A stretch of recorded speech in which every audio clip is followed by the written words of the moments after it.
Ruth Ferrero Turrion is a professor of political science at Complutense University of Madrid. She joins us now live from Madrid. Thank you for joining the programme.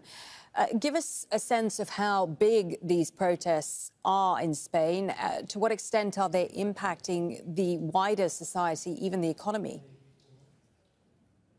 For the time being, I would say, well, within it, first of all, I wouldn't say that for the time being it's not going to have a straightaway impact on the Spanish economy.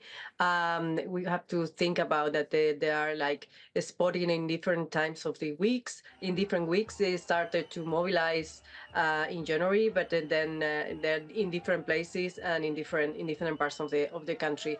And besides, they had been on the streets for all over these years, while as you mentioned in your report, the agricultural sector has been in totally decline in Spain, especially in the center of Spain, and then the conditions in which the agricultural sector is working are not the best ones. But also, I would like to point that there are different kinds of agriculture. The one who own huge properties and the others that had small properties and working within cooperatives. And so I think all the policies that had to be addressed to agriculture should be a distinction between these two kinds of landlords.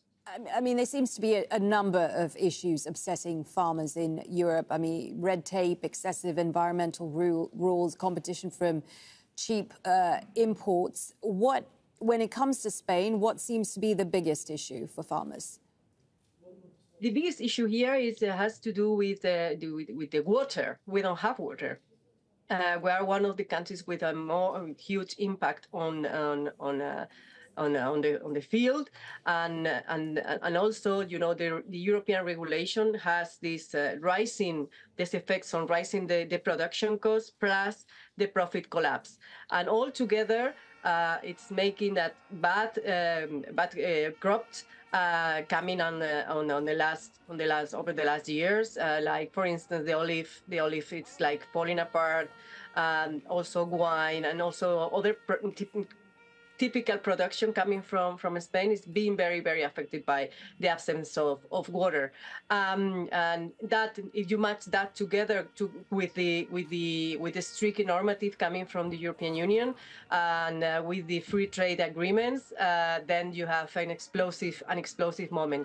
And in addition, I should say that the agricultural sector is very well organized, but it's also very transversal ideologically, and now the actual protest, the extreme right wanted to, as in other countries, try to get profit electorally on the face of the June elections for the European Parliament, but I don't think they are reaching any gains so far. Right, and in terms of the Sanchez government, the Spanish government, what are they doing about these protests? How are they handling the situation?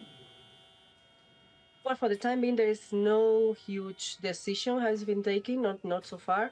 I think the minister is waiting for some meetings, some negotiations, but so far it has not been reached any agreement. But as a matter of fact, they had a couple of meetings so far, though no agreement has been resolved. We have to wait for over the next week, in which we are expecting more mobilization. OK, thank you for your time. Ruth Ferrero Turrion, Professor of Political Science at the Complutense University of Madrid. Thanks a lot. Good evening.